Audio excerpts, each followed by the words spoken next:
Graça e paz, amados irmãos. Chegamos ao capítulo 5 do livro Família Guiada pela Fé. E assim como vimos em capítulos anteriores, o autor Vade Balkan Jr., ele segue tendo como base o texto clássico de Deuteronômio capítulo 6.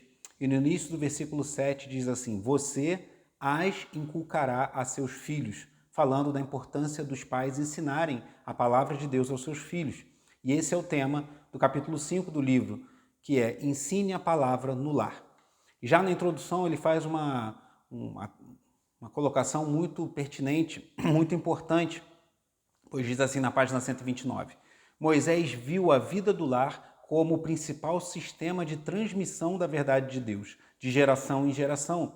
Devemos ser cuidadosos, não passando para outros a responsabilidade da instrução bíblica de nossos filhos, diz o autor do livro, Vade Balkan Jr. Então, muitas vezes pensamos, eu preciso ensinar a palavra de Deus para os meus filhos, eu preciso que eles cresçam no conhecimento das Escrituras. E como fazer isso? Pensamos em muitas formas, e a forma que ele nos apresenta aqui, antiga e muito eficaz, apresentada pelas Escrituras, é o lar como principal meio, sistema de transmissão da verdade de Deus. E fugindo a uma tendência da nossa cultura, nós não delegarmos, terceirizarmos a responsabilidade que cabe a nós como pais de ensinarmos as Escrituras aos nossos filhos. Ele, na sequência, fala de como as coisas estão e ele aponta algumas pesquisas que mostram claramente que não estamos fazendo bem esse trabalho de criar nossos filhos na disciplina e instrução do Senhor. E ele afirma já na página 131, você pode impactar a vida espiritual de seu filho ao ler e ensinar a Bíblia em casa. Mais importante, Deus o chamou e comissionou não ao pastor de jovens ou professor da escola bíblica com essa tarefa fantástica. Como ele diz também, isso não quer dizer que não vamos lançar mão de auxílio. O próprio livro, ele diz, é um auxílio para nós, como pais, instruirmos nossos filhos, guiarmos nossa família na fé. Mas precisamos entender que nós temos a responsabilidade, Deus nos comissionou, nos chamou a instruir nossos filhos nas Escrituras, e a leitura e o estudo da Bíblia em casa certamente terá um impacto profundo na vida espiritual dos nossos filhos. E talvez você pense assim, mas eu não me sinto capaz, eu não tenho uma faculdade de teologia, eu não tenho um conhecimento bíblico muito profundo. E o autor dá um testemunho de quando ele teve a sua primeira filha, ele e sua esposa, com 10 meses de casado, ele tinha 21 anos no primeiro ano da faculdade e certamente ele se sentiu temeroso diante daquela grande responsabilidade de criar aquela pequena bebê nos caminhos do Senhor. Então sentimos temores, nos perguntamos como fazer, e ele dá dicas, seguindo nesse capítulo, cujo tema é ensinar a palavra no lar. Ele diz, ensinar é a melhor forma de aprender. Ele fala, não tenha medo se você acha que não tem bastante conhecimento bíblico. E ele diz, tudo o que você precisa é estar um passo à frente deles. Você conhecendo um pouco mais das Escrituras, você já tem condições de ensiná-la aos seus filhos. E ele faz um alerta muito importante de uma doutrina que tem sido pouco dita, mas que foi muito exaltada na época da Reforma Protestante, que é a doutrina da perspicuidade, ou seja, da inteligibilidade da Bíblia. O que significa isso? Significa dizer que a mensagem principal, a mensagem de salvação da Bíblia, e muitos ensinos são claros.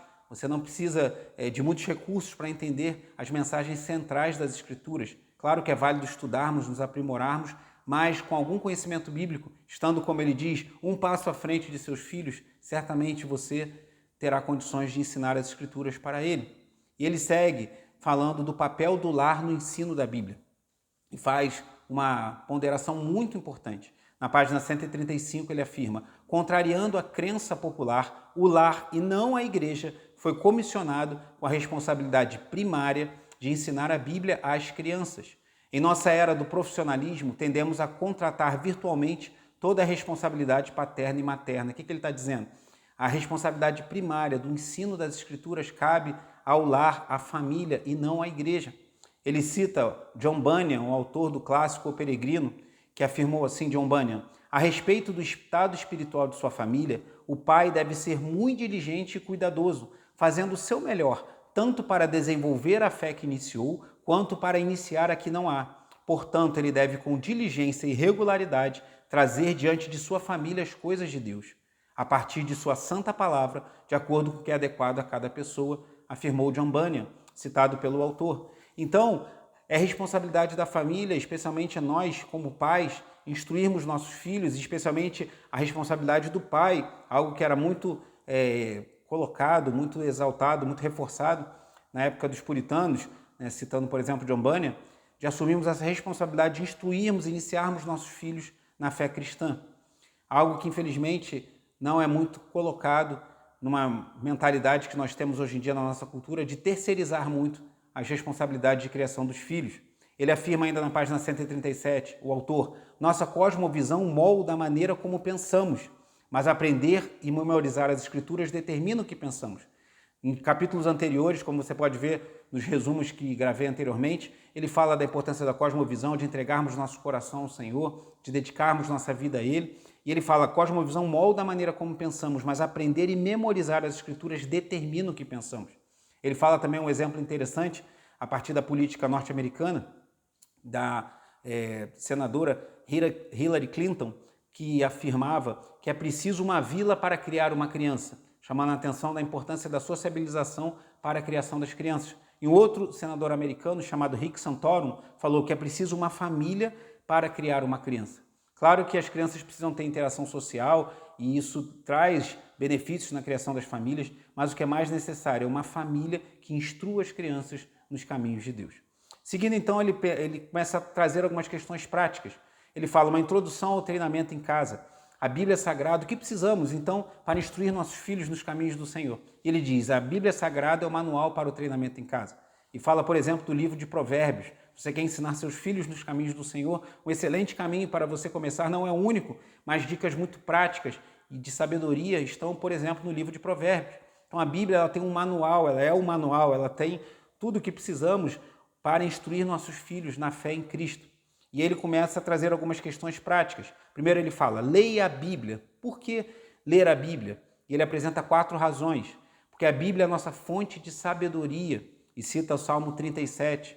Porque a Bíblia é a nossa fonte de retidão, diz o Salmo 119, versículo 11, que diz, guardei a tua palavra no meu coração para não pecar contra ti. A Bíblia é a nossa fonte de orientação, Salmo 119, 105, diz que a palavra é lâmpada para os nossos pés, luz para os nossos caminhos. E, por fim, a Bíblia é a nossa fonte de esperança. Então, a Bíblia sendo a nossa fonte de sabedoria, de retidão, de orientação e de esperança, é fundamental lermos, aprendermos, meditarmos, memorizarmos as Escrituras e ensinarmos para os nossos filhos. E ele continua trazendo uma questão, por que ler a Bíblia é tão importante? Ele apresenta novamente 4 razões. Porque a Bíblia é a própria palavra de Deus, como lemos em 2 Timóteo 3,16, toda a Escritura é útil. Segundo, a Bíblia é a principal ferramenta em nosso preparo para uma vida de piedade e serviço. 2 Timóteo 3 também, no versículo seguinte, versículo 17, fala do preparo, aí especificamente sobre os ministros do Evangelho, mas servindo para todo cristão, a Bíblia nos prepara para a piedade e o serviço. Terceiro aspecto, a Bíblia é um agente pelo qual Deus nos conforma à imagem de Cristo. O propósito de nossas vidas é glorificarmos a Deus e sermos moldados à imagem de Jesus Cristo. Esse deve ser o desejo para nós e o desejo para os nossos filhos. E a Bíblia é o agente que Deus usa para que sejamos moldados conforme a imagem de seu Filho.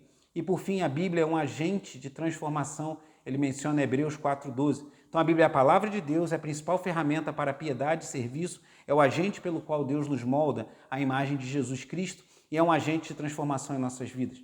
E ele começa a dar algumas dicas práticas, já caminhando para o final do capítulo e eu caminhando aqui para o final desse vídeo. Ele sugere o uso de perguntas e respostas. E novamente dá 4 dicas. Ele diz, dê aos seus filhos permissão para fazer perguntas bíblicas. Então, deixe que seus filhos façam perguntas que mesmo que aos seus olhos possam parecer que não façam muito sentido ou coisas que você nunca pensou, mas dê a eles permissão e estimule-os a fazerem perguntas. Segundo, legitime as perguntas bíblicas honestas de seus filhos. Então, não trate com desprezo, nem faça pouco, mas legitime, mostre a ele que é valioso fazer essas perguntas.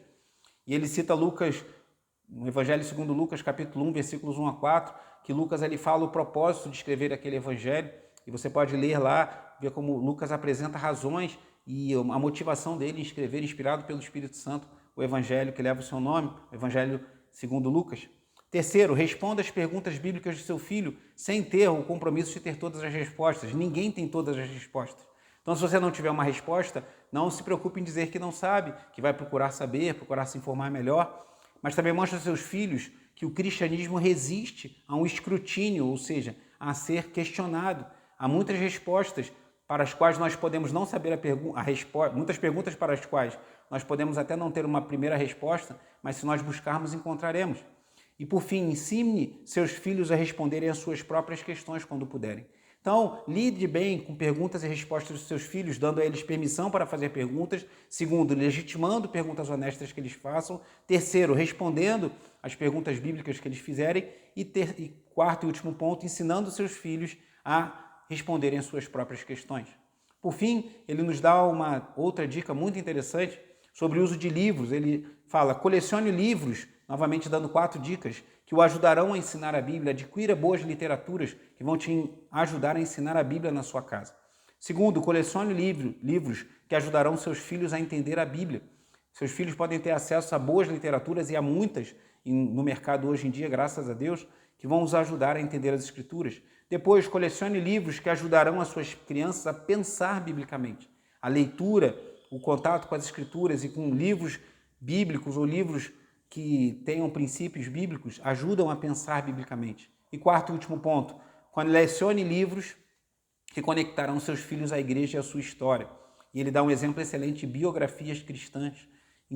Instrua seus filhos em boas biografias de homens e mulheres que dedicaram suas vidas a Cristo. E para concluir, ele fala, treinamento em casa exige compromisso, tempo e esforço. Então, se queremos entendermos a importância de lermos a Bíblia, de lermos para nós, para que nossos filhos nos vejam lendo, meditando as Escrituras, pois o exemplo também é muito importante. Se entendemos que isso é importante, que é fundamental para que nossos filhos tenham uma cosmovisão bíblica, para que nossos filhos memorizem e conheçam as Escrituras, saibamos que isso exige compromisso, tempo e esforço. E ele cita uma família que tem, salvo engano, 5 filhos, e todos muito bem educados, tudo bem instruídos, e que alguém certa feita falou para os pais que os seus filhos eram muito educados, que eram muito abençoados, e eles disseram, mas isso demanda esforço. E ele fala que essa família é muito dedicada na educação dos seus filhos, na educação cristã deles. E ele fala na página 151, criar filhos piedosos não é uma questão de sorte, é uma questão de esforço. Então que venhamos a nos esforçar para que nossos filhos amem as Escrituras, conheçam as Escrituras e que nós possamos ensinar a palavra de Deus nos nossos lares. Deus abençoe sua vida e te capacite, assim como a mim também, nessa nobre missão de ensinar as Escrituras aos nossos filhos.